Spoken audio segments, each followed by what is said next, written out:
오늘 주신 하나님의 말씀은 구약에 있는 말씀 잠언 4장 20절로 23절까지 보겠습니다. 잠언 4장 20절로 23절에 있는 말씀, 내 아들아 내 말을 주의하여 내가 말하는 것을 내 귀에 기울이라. 그것을 내 눈으로 떠나지 말게 하며 내 마음속에 지키라. 그것을 얻는 자에게는 생명이 되며 그의 온 육체의 건강이 됨이니라. 무릇 지킬 만한 것 중에 더욱 내 마음을 지키라. 생명의 근원이 이에서 남이니라. 아멘. 할렐루야. 할렐루야. 우리가 한 해를 출발하면서 가장 중요한 것은 삶의 자세가 대단히 중요하다고 볼 수가 있습니다. 오늘 아침에 여러분들에게 하나 소개한다고 하면 따스할까요? 그럼에도 불구하고. 이것이 우리에게 필요합니다. 실패했음에도 불구하고, 좌절 속에 빠진다 함에도 불구하고, 낙심 가운데 빠졌음에도 불구하고, 절망 가운데 빠졌음에도 불구하고 일어선 것, 우리의 신앙이 되어야 될 줄로 믿습니다. 제가 어릴 때 선물을 받았습니다. 그 당시 장난감도 없던 시절에 노란색으로 만든 요렇게 오뚜기를 갖다 줬어요. 그 오뚜기는 아무리 거꾸로 갖다 놔도 빙글빙글 제자리에 딱 돌아와요. 뒤집어 놓어도 다시 제자리로 돌아와요. 신앙생활에도 오뚜기 신앙을 갖게 되면은 아무리 여러 가지 흔들림이 있다, 넘어진다 하더라도, 자빠진다 하더라도 제자리에 돌아오는 겁니다. 특히 아무리 쓰러져도 중심이 딱 잡혔기 때문에 넘어졌다 다시 일어서고, 쓰러졌다 일어서고, 이것이 바로 그럼에도 불구하고 신앙의 모습이 되는 줄로 믿습니다. 잠언 24장 10절에 보니까 대저의인은 7번 넘어져도 다시 일어선다는 말이 있습니다. 고린도 4장 8절 9절에 보게 되면 우리가 사방으로 우겨싸임을 당하여도 쌓이지 아니하고, 답답한 일을 당하여도 망하지 아니하고, 꺾어짐을 당하여도 망하지 않는 것이 우리의 신앙의 모습이 되어야 될 줄로 믿습니다. 삶을 살아가면서 실패하는 사람들은 세 가지의 특징이 있다고 얘기합니다. 첫 번째, 사람은 어떤 일이 있을 때마다 갖가지 이유를 붙이고 구실을 붙인 사람은 반드시 실패하게 된다고 얘기하고 있습니다. 나는 능력도 없고 지식도 없고 경험도 없고 실력이 없어, 스스로 이렇게 이유를 대고 구실되는 사람들은 반드시 실패한다고 얘기하고 있습니다. 두 번째는 어떤 일을 할 때마다 주저하고 망설이는 사람들이 대부분 실패한다고 얘기하고 있습니다. 다음에 또 기회가 오겠지, 나중에 하지 뭘, 시간 되면 하지 뭐, 돈 벌면 하지 뭐, 다음 기회가 또 오겠지 뭐, 자꾸 미루는 사람들이 대부분 실패한다고 얘기하고 있습니다. 마지막에는 이 두려움과 불안감이 그 마음을 꽉 짓누르게 되면 아무것도 하지 못하는 안타까움에 빠지게 된답니다. 저는 안 내려봤지만 번지 점프를 한 사람이 혹시 있을지 모르겠는데, 티에 보니까 높은 번지 점프에 올라가지고 밑으로다가 뛰어내려요. 밧줄에 발목을 묶어가지고 뚝 떨어졌다가 물 가까이 오게 되면 다시 탁 튀어오르는 그 모습이 바로 번지 점프예요. 그 뛰어내리는 사람들의 모습을 보게 되면 올라가가지고 얼굴이 하얗게 찔린 사람이 있고, 창백해지게 되고, 부두를 떠는 사람, 나 다음 하겠습니다, 포기한 사람도 있고, 여러 종류의 사람이 있습니다. 오늘 많은 그리스도인들이 세상을 살아가면서 이 마음에 억눌린 감정이 짓누르게 되면 아무것도 하지 못하게 됩니다. 종교 심리학자 사무엘 존슨이 그런 얘기를 했습니다. 먼저 여러분의 감정의 장애 요소를 제거하지 않게 되면 위대한 일을 할 수가 없다 그랬습니다. 특히 우리 그리스도인들은 영적인 동물이기 때문에 영적인 문제가 감정이 해결되지 못하게 되면 참된 만족과 풍성함을 누리지 못하게 됩니다. 영적인 문제에 질림을 받게 되면 신앙생활 그 자체가 기쁨이 없어요. 활력이 없어요. 우울한 모습으로 신앙생활을 할 수밖에 없다는 얘기입니다. 오늘 잠언의 솔로몬은 오늘 잠언 3장 23절에 이런 말씀을 던져주고 있습니다. 우리 다 같이 한번 읽고 넘어 시작. 무릇 지킬 만한 것 중에 더욱 내 마음을 지키라. 생명의 근원이 이 위에서 남이니라. 우리 삶 속에 나타나는 모든 말하는 모습, 행동하는 것, 표정 모두가 다 우리 마음속 깊은 샘에서도 흘러나오게 되어 있습니다. 어떤 돈이나 명예보다도 우리 마음을 지키지 못하게 되면 이 모든 행동 자체가, 이 표정 자체가 말투가 다 바뀌어지게 된다는 얘기입니다.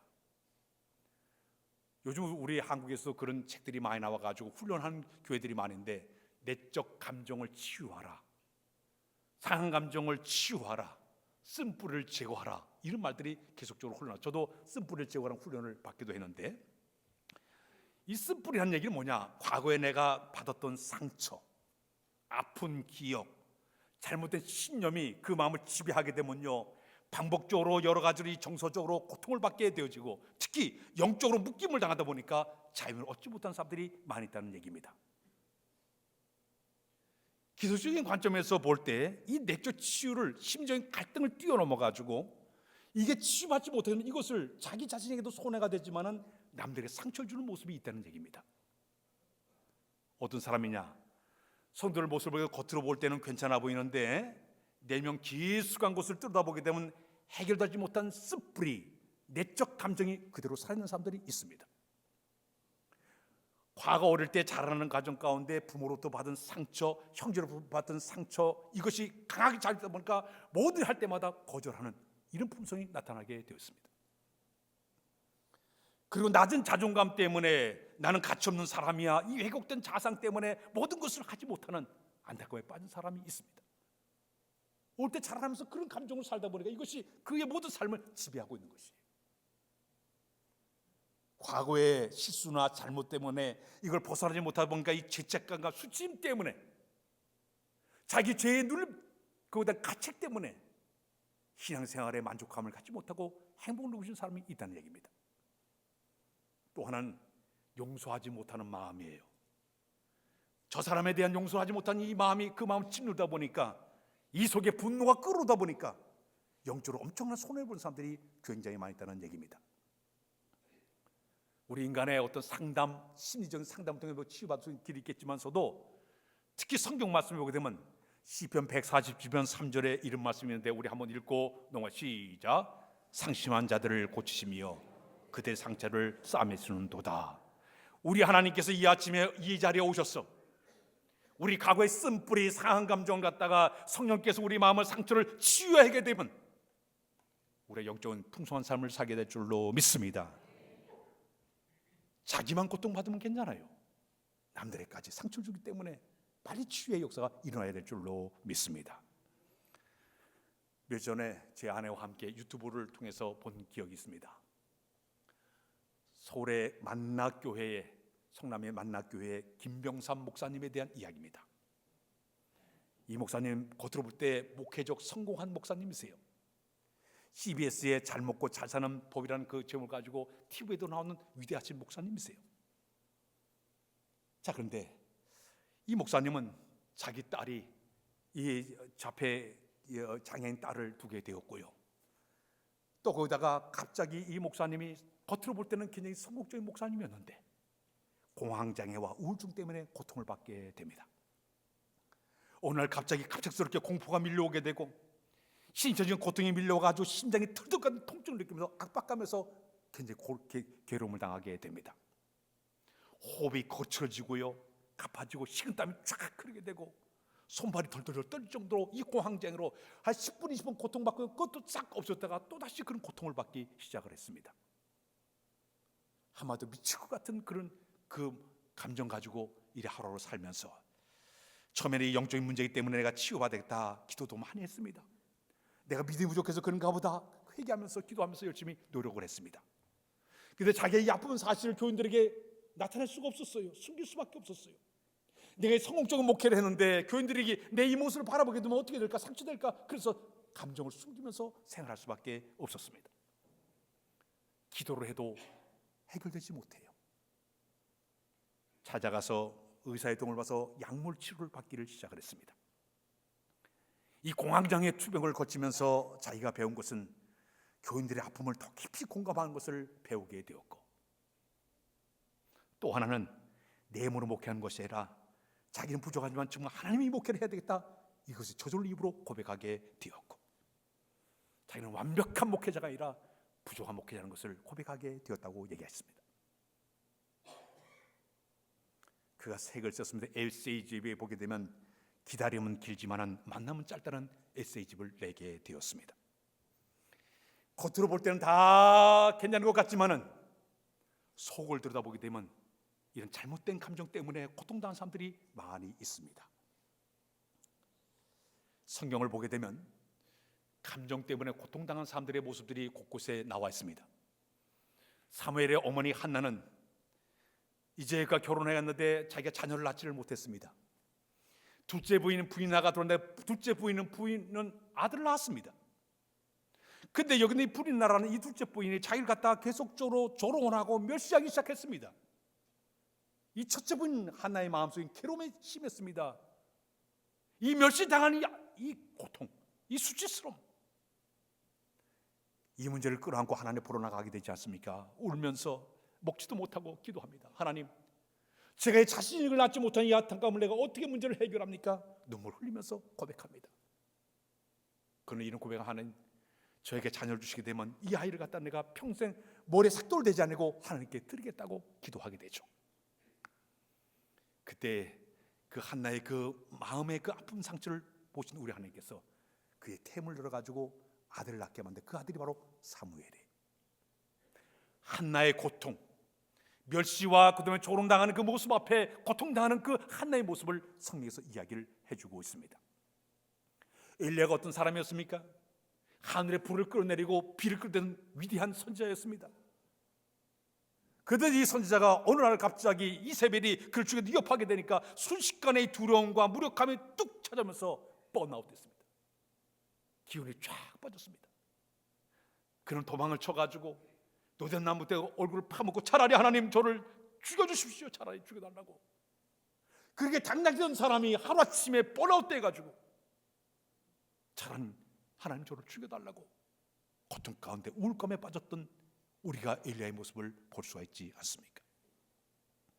욥이 엄청난 부자였습니다. 동만 나라 최고의 부자인데 하루아침에 그 모든 재산이 다 날아가 버렸습니다. 10명의 자녀가 순식간에 다 죽음을 당하고 말았습니다. 심지어는 자기의 온몸에 피부암에 걸려서 기와장으로 자기 몸을 벗겨지는 자리까지 떨어지게 됩니다. 그때 욥은 너무나 고통스러워서 자기가 혹시 죄를 보면서 이런 일을 당하면 당연한 것으로 생각할 텐데 자기는 정직했고 온전했는데 이런 일을 당하다 보니까 너무 괴로웠습니다. 감히 하나님을 하나님 앞에 원망기도 하지 못하고 자기 생일을 저주하는 자리까지 떨어진 사람이 욥의 모습이었습니다. 다윗을 보게 되면 사울 왕이 자기를 죽이려고 계속 이제 추격하게 되니까 이곳저곳 피해 다니기 시작합니다. 유대 강을 거쳐가지고 블레셋 나라 숨기도 하고 모압에 가서 숨기도 하고 계속 피해 다닙니다. 간신히 가지 하나님의 은혜로 자기가 이제 왕까지 올라갔더니 자기 아들 압살롬이 반역을 일으켜가지고 저 아들과 전쟁을 치던 고통 속에 빠지게 됩니다. 그때 다시 이런 고백을 하고 있습니다.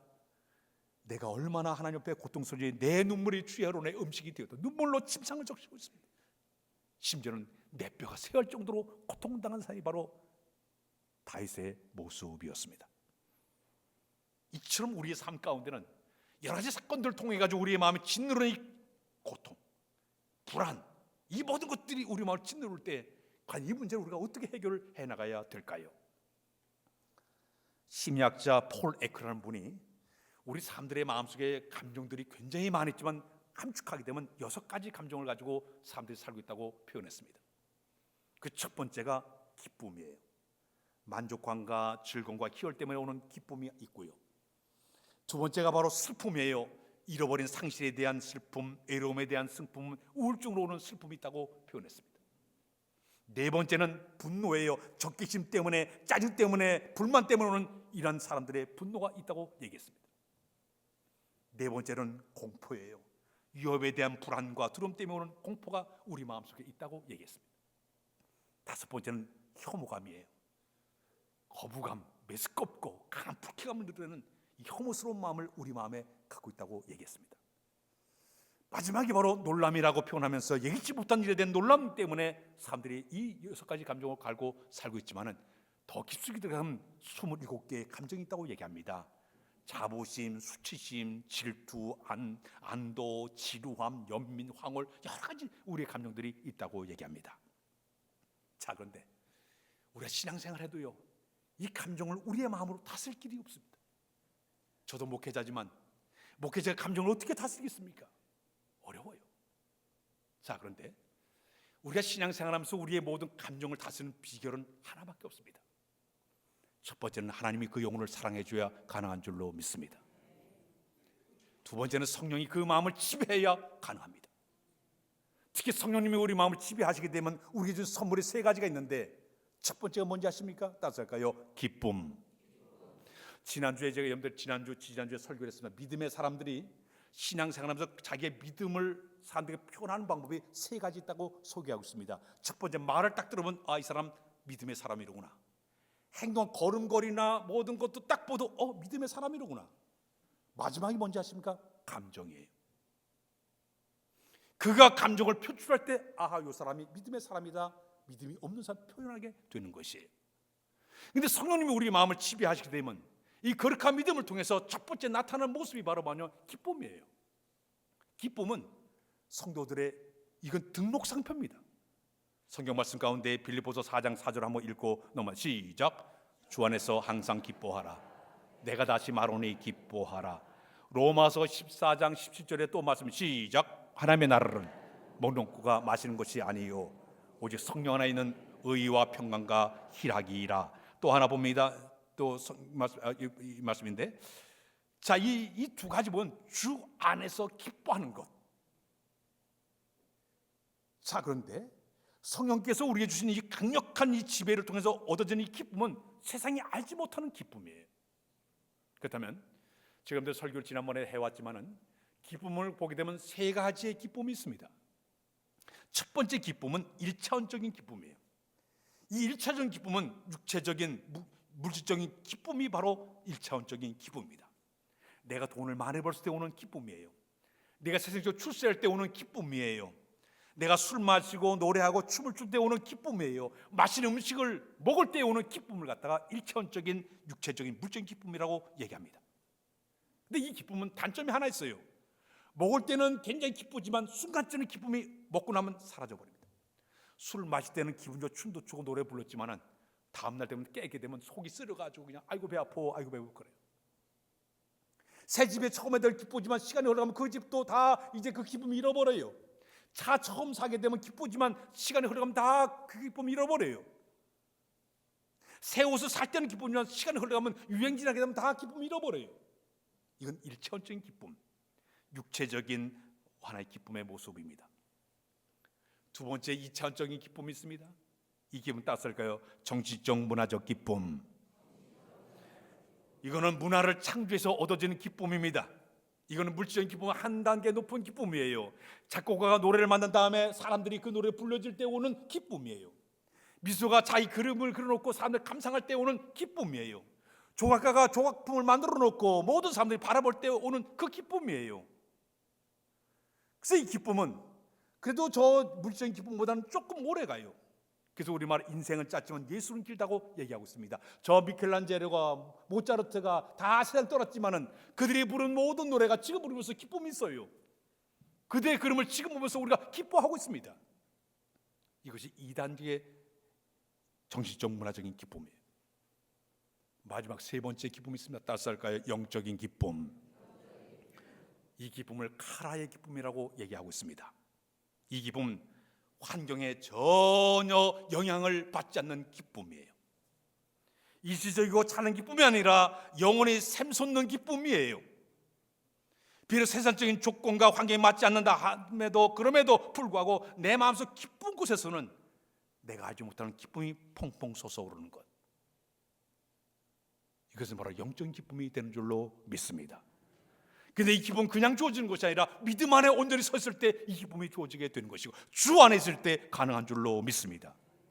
특히 성령님이 우리 마음을 지배할 때 이 기쁨이 찾아오게 되는 것입니다. 내가 믿음을 통해서 영적으로 풍성해지게 되면 우리 마음속에 기쁨의 근원을 이렇게 허락하고 있습니다. 첫 번째, 우리에게 구원의 기쁨을 허락해 주게 되죠. 나 같은 죄인을 살신 그 은혜 생각하니까 너무나 감격스러웠어. 주의 거룩한 일을 감당할 때마다 그 기쁨이 삶속도 펑펑 솟아오르는 거예요. 이거 세상이 줄 수 없는 기쁨이에요. 제가 입에서 설교할 때 그런 얘기했지만 저 주방에서 봉사하면서 오늘 춥고 얼마나 힘들고 물도 차갑고 얼마나 힘듭니까? 근데 육체적으로는 피곤하고 힘들고 굉장히 춥지만은 그런 내 마음속에는 나를 써줌에 대한 감격스러운 그 마음, 기쁨이 펑펑 솟아오르게 됩니다. 이건 성령께서 주신 선물인 줄로 믿습니다. 이건 세상이 주는 기쁨이 아니에요. 성령 주시는 기쁨이에요. 그 기쁨으로 기뻐하는 거예요. 나 같은 죄인을 구원받는 그 감격스러운 모습 앞에 내가 진실로 이 기쁨을 소유할 때 그저 눈을 감아도 사도 바울처럼 사도 바울 고백한 한량없는 은혜라고 고백하고 말할 수 없는 하나님의 기쁨이라고 소개하는 것, 이 은혜가 우리 가운데 있어야 될 줄로 믿습니다. 또 하나는 그 하나님께서 나와 함께 하심을 느낄 때 주어지는 기쁨이에요. 주님이 내 안에, 내가 주님 안에 거하는 걸 깨달으면서, 동공을 깨달으면서 주님이 내 안에 계신 것을 생각할 때마다 너무너무 감격스러운 거예요. 아침에 눈을 뜰 때도 그냥 주님 안에 있는 걸 생각하니까 예수님 내 주여 내 중심에 오셔서 주님 한 분만으로 만족하옵니다. 이 찬양 고백하실 것 주 안에 있을 때 가능한 줄로 믿습니다. 또 하나는 내가 모든 걸 전폭적으로 주께 맡길 때 오는 기쁨입니다. 시편 68편 10절에 날마다 우리 짐을 지는 주님 앞에 구원의 하나님의 모든 걸 다 전폭적으로 맡길 때 내 마음속에 이 기쁨이 솟아오르는 것. 오늘 여러분 진정한 믿음의 사람 되길 원합니까? 오늘 이 아침에 영적 기쁨을 소유하시길 바랍니다. 나만 기뻐하는 것이 아니라 모든 사람의 기쁨을 표현하시기를 바랍니다. 두 번째는 평안입니다. 따져 평안, 샬롬이라고 얘기하는데요, 이거는 세상 사람들은 전쟁이 없을 때 느끼는 평안을 얘기하고 있지만은, 그러니까 믿음 안에 사는 사람들에게 주어진 평안은 뭐냐? 하나님과의 관계로부터 시작이 되게 있습니다. 하나님과의 관계가 회복되어야만이 이 기쁨이, 이 평안함이 찾아오게 되는 것이에요. 하나님의 관계를 회복하지 못하면 절대 이 평안이 찾아올 수가 없습니다. 불안합니다. 두렵습니다. 죄에 대한 하나님의 두려움 속에서 벌벌 떠 살 수밖에 없습니다. 그러나 진정 하나님 관계를 회복한 사람은 그렇지 않습니다. 그저 주님 참된 평안함이 밀려오게 되었습니다. 악한 죄 파도가 많으나 마음이 늘 평안해. 어떤 상황이 터진다 하더라도, 어떤 염려와 고통과 신호가 주께 맡기는 그 순간 오는 이 평안함. 빌립보서 4장 6절에 그런 말씀입니다. 우리 한번 읽고 시작. 아무것도 염려하지 말고 다음 모든 일에 기도와 간구로 너희 구할 것을 감사함으로 아뢰라. 내 모든 염려를 주께 맡긴 그 순간 우리 마음에 평안함이 찾아오게 될 줄로 믿습니다. 제 하나가 운전을 처음 하게 됐어요. 제가 타려는데 앞에 타면 큰일 날 것 같아요. 뒤에 탔어요. 내가 만약에 문제 생기면 교인들이 손해봐. 그러니까 나 뒤에 앉을래. 운전하는데 불안해가지고 못 보겠어요. 불안해가지고. 근데 지금은요 잘해. 이제 옆에 가서 앉아요. 해보라고. 해보라고. 이 한 해를 살면서 내가 운전대를 내가 잡고 사는 것이 아니라 주께 맡긴 믿음이 강한 사람, 주께 모든 걸 맡깁니다. 주님이 운전대를 잡으시고 나는 편안하게 잠을 잘 수 있는 것, 주 안에 있을 때 가능한 줄로 믿습니다. 주님이 친히 내 운전대를 잡고 내 인생의 모든 삶을 운행해 주십시오. 나는 당신께 모든 전폭적으로 맡기겠습니다. 이 순간 우리 참된 평안함이 찾아오게 될 줄로 믿습니다. 마지막은 따서 그 담대함. 우리 마의 강력한 이 담대함은 믿음의 사람들이 주신 영적인 선물이에요. 성경에 보게 되면 강하고 담대하라는 말씀이 11번에서 15번 정도 나오고 있는데요, 세 군데만 소개합니다. 여호수아 1장 6절을 한번 읽고 시작. 강하고 담대하라. 너는 내가 그들의 조상에게 맹세해 그들에게 주려 한 땅을 이 백성에게 차지하게 하리라. 신명기 31장 6절을 한번 읽고 시작. 너희는 강하고 담대하라. 두려워하지 말라. 그들 앞에 떨지 말라. 이는 내 하나님 여호와 그가 너와 함께 하시며 결코 너를 떠나지 아니하시며 보지 아니할 것임이니라 하고, 역대상 22장 13절에 또 말씀이 있는데 읽고 시작. 강하고 담대하여 두려워하지 말고 놀라지 말지어다. 성경 말씀을 보면 강하고 담대한 말씀이 자주 나오고요, 두려워하지 말고 놀라지 않은 말씀이 자주 나와요. 강하다는 얘기는 손아귀에 힘을 꽉 집어넣는 얘기예요. 그 다음에 담대하다는 얘기는 저 두 무릎을 강하게 세우라는 얘기입니다. 흐트러지지 말고 딱 세워가지고 강하고 담대한 마음을 품으라고 얘기하고 있습니다. 자신에게 연약과 두려움 있는 상황에도 불구하고 주의 거룩한 말씀의 약속을 부여잡고 담대하게 나가는 모습, 우리 하나님께 함께 하심으로 승리하게 될 줄로 믿습니다. 우리가 잘 아는 다윗이 골리앗을 향해 싸우러 나가고 있는 장면을 기억해 보십시오. 저 블레셋 군대 골리앗은 거인이에요. 3m 되는 거인입니다. 머리에 투구를 쓰고 온몸에 갑옷을 입고 배추지가 큰 이런 그 창대를 들고 방패를 들고 칼을 들고, 그리고서 이 다윗을 향해서 나오고 있습니다. 그러나 다윗은요, 조그만 돌멩이를 주워가지고 돌멩이를 빙빙 돌리면서 물맷돌을 돌리면서 나가고 있습니다. 그때 이 다윗이 골리앗을 향해서 이런 말씀을 전달하면서 나가고 있습니다. 사무엘상 17장 45절에 보게 되면 이런 말씀, 시작. 다윗이 블레셋 사람들에게 이르되 너는 칼과 창과 단창을 내게 나오거니와 나는 만군의 여호와 이름으로 곧 내가 모욕하는 이스라엘 군대의 하나님 이름으로 내게 나가노라. 고백에서 신앙 고백이에요. 내 힘으로 너를 쓰러질 수 없지만 만군의 여호와 이름으로 내게 나가노니, 주의 이름의 능력, 하나님께 주신 여호와 이름의 능력을 가지고 선포할 때 그때 하나님께서 그 물맷돌을 그의 이마에 박히게 만들고 승리하도록 만들어 준 줄로 믿습니다. 이 다윗의 이 담대함, 누가 주냐? 하나님께 주신 선물이에요. 기드온이 사사기 7장에 보게 되면 기드온이 하나님께 부름받았습니다. 너는 가서 네 백성을 구원하라고 명령 주게 되죠. 그때 기드온은 소극적인 사람이라 벌벌 떨고 있었습니다. 도저히 하나님 명령 앞에 그가 아무것도 하지 못한 상황이었습니다.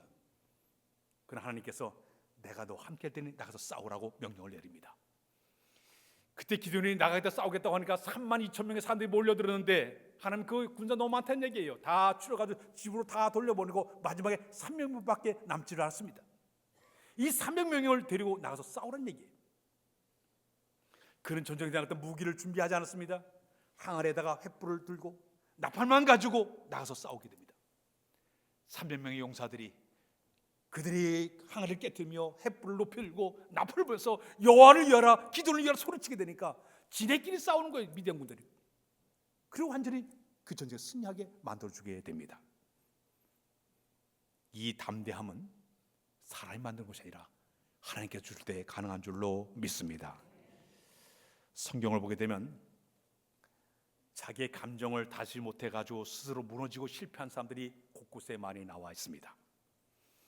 가인은 자기 동생 아벨과 함께 제사를 드리다가 이 아벨의 제사는 하나님 받으시고 자기 거는 받지 않다 보니까 속에 기분 나쁜 마음이 들었습니다.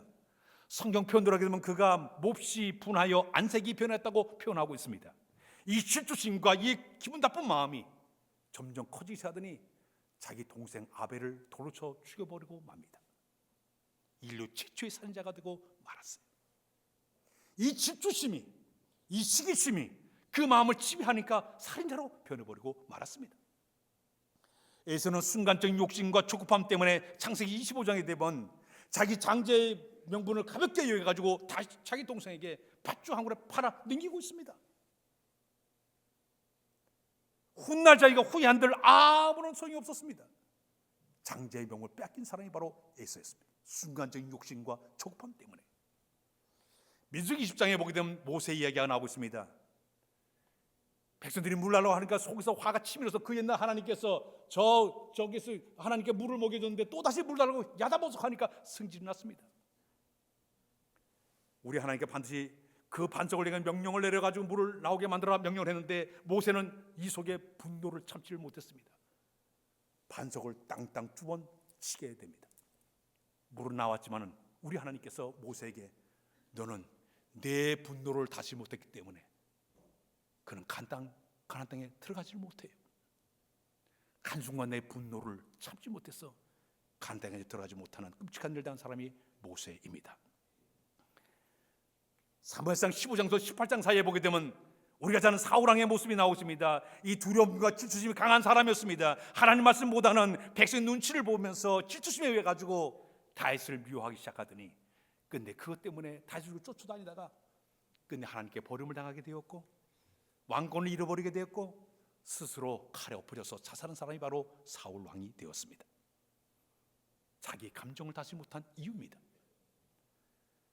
삼손이라는 사람이 있습니다. 쾌락에 빠져가지고 정욕에 빠져가지고 하나님 경고를 무시해버리고 나의 사명을 잘 어긴 그것 때문에 끝내 그는요 두 눈이 뽑힌 채로 불새에 끌려가지고 연자맷돌을 굴리다가 끝내 스스로 이제 자살해서 죽은 사람이 바로 삼손의 모습이었습니다. 예수님의 12제자인 우리가 잘 아는 가룟유다 같은 경우 자기 스승을 은삼제 팔아먹은 죄 때문에 죄책감에 시달리다가 스스로 목매어 자살한 사람이 가룟유다입니다. 중요한 것은 이 성경적인 사람들의 모습 믿음이어서 생긴 것이 아니라 감정 하나를 다스리지 못했기 때문에 스스로 그들은 멸망자로 떨어지고 말았습니다. 감정 하나 때문에. 그래서 성경 말씀에 잠언 16장 32절에 이런 말씀인데 우리 한번 읽고 넘어 시작.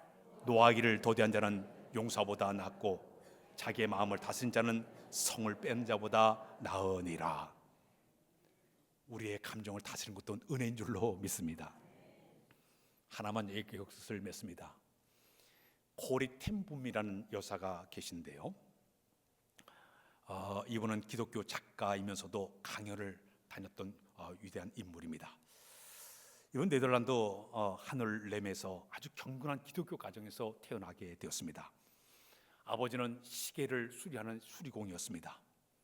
철저한 기독교인 가정이기 때문에 하나님의 사랑엔 차별이 없다고 열심히 자녀들을 가르치기를 시작을 했습니다. 그런데 1940년 2차 세계대전이 일어나게 되었습니다. 그때 이 독일군 나치들이 와서 유대인들을 잡아다가 옥에 가두고 그들을 막 죽인 일이 끔찍하게 벌어지게 됩니다. 그런데 이 코텐붐 가정에서는 자기 방을 갖다 개조를 해가지고 빈 방을 만들어 놓고 유대인들을 숨겨주면서 그들의 목숨을 건지기를 시작을 합니다. 그런데 밀고자가 다른 사람이 가서 밀고를 해가지고 끝끝내 그 가족이 전부 다 수용소에 끌려가게 됩니다. 마침내 이 코텐붐과 이 언니는 라벤스부르크라는 그 나치의 수용소에 갇히게 되었습니다. 그곳에 끌려가서 굶주림과 폭력과 모욕과 절망스러운 상황을 당하게 됩니다. 그런데 그 안에서 자기 언니 베치가 거기서 끔찍하게 죽음을 당하게 됩니다. 당시 코리는 하나님께 기도할 때마다 하나님 왜 침묵하고 계십니까? 우리가 이렇게 머무르며 기도하는데 왜 침묵하고 계십니까? 할 정도로 괴로움 가운데 빠지게 됩니다. 그러다가 이제 거기다 그 감옥에 있던 사람들이 다 가스실에 끌려가서 죽음을 막 당했는데 행정적인 실수 때문에 이 콜이라는 이 사람은 간신히 목숨을 구하게 되고 가스실에 들어가 바로 직전에 극적으로 수용소 탈출하게 됩니다. 나오게 됩니다. 그는 나온 다음에 이제 전 세계를 다니면서 사랑과 용서에 대한 강연을 하게 되었습니다. 어느 날 독일의 어느 교회에 가서 그가 집회하게 됩니다. 사랑과 용서에 있어서 강연을 설교를 쭉 하게 되었습니다. 그런데 한 남성이 예배 후에 뚜벅뚜벅 걸어왔습니다. 와서 오늘 당신의 메시지에 너무 감사합니다. 그 인사하고 얼굴을 보는 순간 그는 수용소에서 자기 언니를 갖다가 죽였던 아주 괴롭혔던 간수가 그 앞에 서 있는 겁니다. 그는 그를 보는 순간 이 분노와 공포와 증오와 이것이 그 마음을 확 뒤집어 뻗습니다. 자기는 강연하고 내려왔지만 그 모습을 보는 순간 피가 거꾸로 솟아올랐습니다. 하나님, 내가 다른 사람 다 용서하셔도 이 사람은 용서하지 못하겠습니다. 주님, 제 감정을 다스려주세요. 제가 순종하겠습니다. 제 감정을 다스려주세요. 기도했습니다. 제가 순종하겠습니다. 그 순간 갑자기 자기 마음에 설명할 수 없는 따뜻함이 그의 마음에 흘러 들어오게 되었습니다. 성령님이 그의 마음을 찍어 누르기 시작을 했습니다. 그 순간 그곳에 가지고 그의 손을 내밀어서 그가 용서를 구하는 그 사람에게 손을 내밀어서 용서를 해 주었습니다. 그는 용서는 감정이 아니라 순종이다 얘기했습니다. 그래야 감정은 나중에 따라온다고 그 고백을 하게 됩니다. 자신의 감정을 하나님께 맡기니까 용서할 수 있는 마음을 품게 됐다고 얘기하고 있습니다. 그는요, 주는 나의 피난처라는 책도 써냈고 수용소의 전사라는 책을 써놔가지고 많은 세계 사람들에게 오늘 우리 제목대로 정말 용서와 화해의 아름다운 뱃을 증거한 사람이 바로 콘테붐 여사입니다. 우리의 감정 가지고 용서하기 어렵습니다. 그러나 여러분, 우리의 마음속에 성령이 임재하시게 되면, 그분이 다스리게 되면 가능한 줄로 믿습니다. 진정한 우리의 믿음의 감정을 잘 다져서 하나님 보시 아름다운 모습으로 살아가는 여러분 다 되시길 주의 이름으로 부탁드립니다. 하나님, 우리의 감정을 인간의 힘으로 다스릴 수가 없습니다. 성령의 도우심이 필요하오니 우리 마음을 찾아서 우리 마음을 다스려 주심으로 우리의 상한 감정을 치유해 주시고 쓴뿌리를 지어가도록 도와주어서 온전한 감정을 가지고 섬겨 나가는 우리 모두로 인도하여 주옵소서. 예수 그리스도의 이름으로 기도하옵나이다. 아멘.